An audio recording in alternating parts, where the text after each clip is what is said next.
Live Good morning to all the members of Live Good to Succeed International. Una sa lahat, gusto ko po kayong batiin ng Happy New Year. No? Masaganang bagong taon. At talaga pong inaasahan ko na yung susunod na taon ay magiging masagana para sa ating lahat. So, kumusta na po kayo?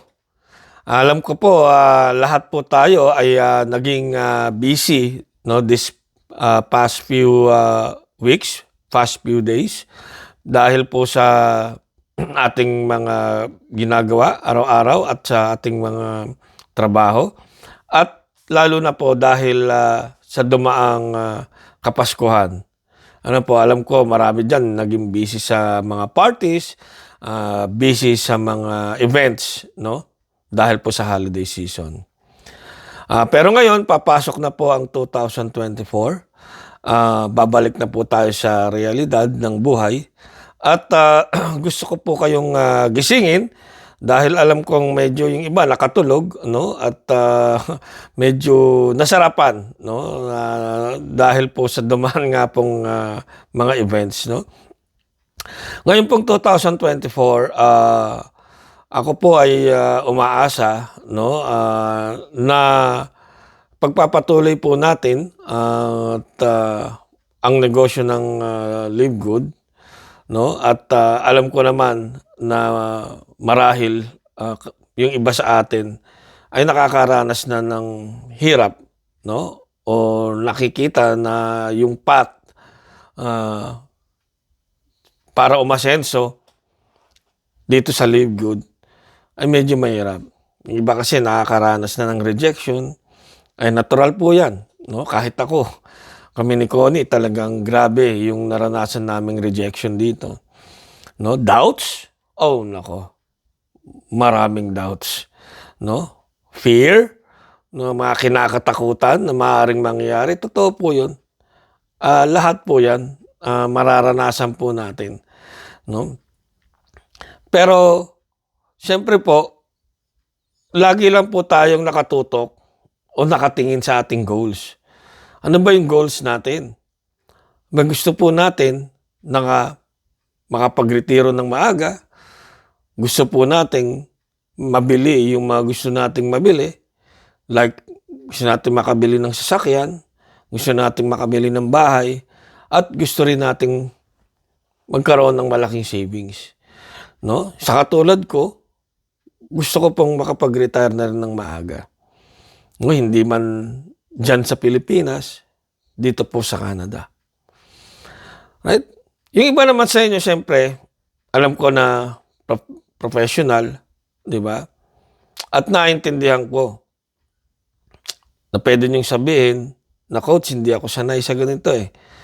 Coach, hindi ako sanay ma-reject. Coach, hindi ako sanay mahirapan. Or believe me, na katulad nyo, ganyan din ako noon. Diba? Sabi ko naman sa inyo, hindi bago sa akin ang ganitong negosyo.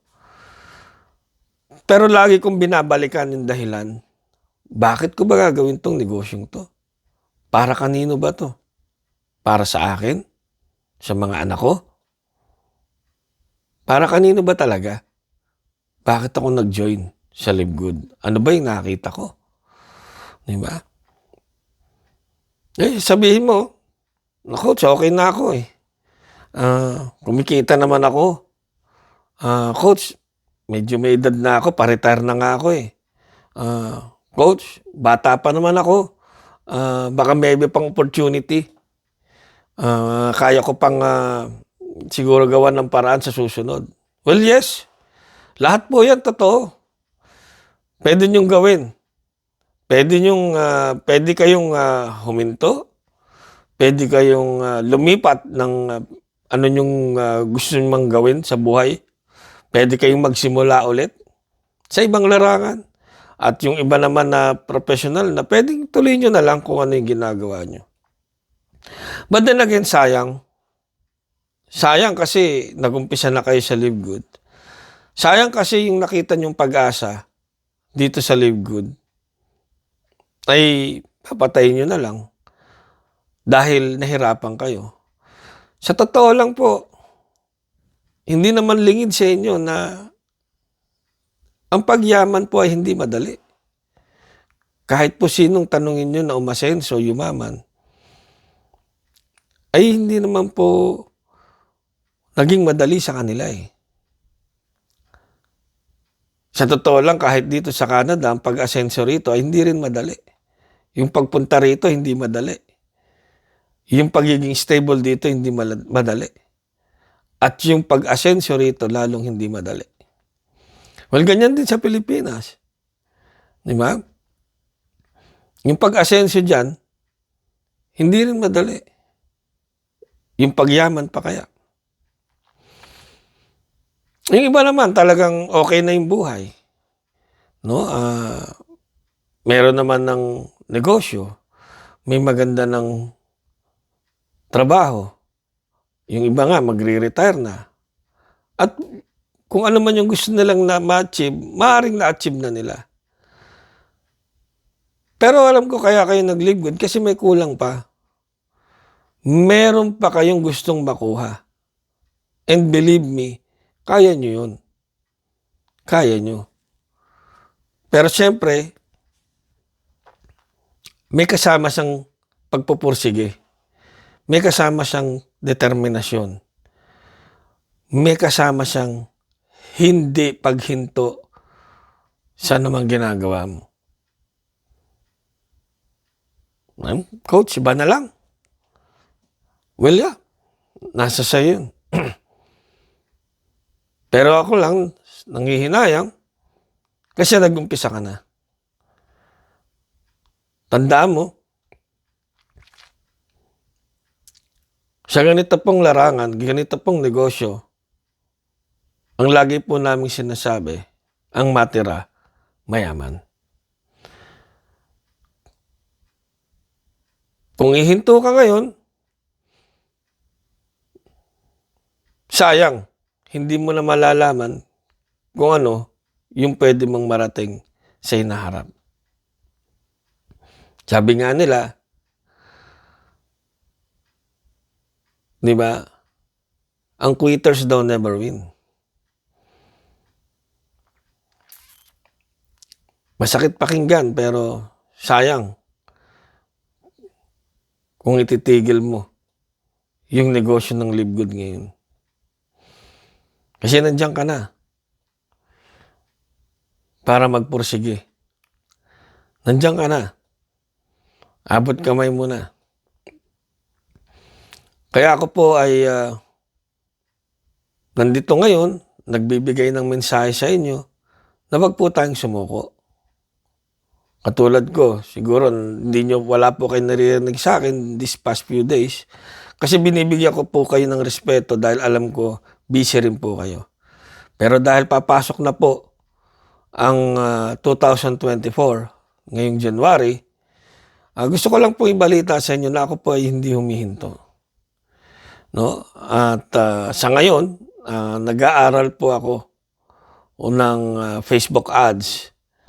No, dahil ito yung aking paraan para matulungan ko yung mga miyembro kung paano makakahikayat using online, no, online advertisement. Okay? So bukod doon sa FB ads, meron din po tayong yung Google ads na gagamitin. Ngayon nga lang po inuuna ko muna tong FB. So sana po itong mensahe ko ay makarating sa inyo na wag po tayong susuko. No, wag po nating itigil. Kung okay lang po, kung gusto niyo pong magpahinga, basta po wag niyong kalimutan yung inyong subscription, di ba? Dahil malamang sa malamang malagyan kayo ng spillover. So, diretso nyo lang po yan, yung subscription nyo. And darating din pa yung panahon na malagyan kayo. At itong maaaring mailagay sa inyo ang makakapagparami ng grupo sa ilalim nyo. So, again, my dear members, Happy New Year. Magkita-kita po ulit tayo. At magkakaroon tayo ulit ng mga talks sa Zoom, meetings, offline, online. Pag-uusapan po ulit namin ni Christian. And kung sa tingin nyo ay mas gusto nyo pang antayin na lang spillover, well, that's fine. Basta huwag nyo ihinto yung subscription. Pero kung gusto nyo mas mabilis kumita, andito na kayo, then let's do it. Gawin po natin, sama-sama po tayo. Maraming salamat po, and again, live good morning.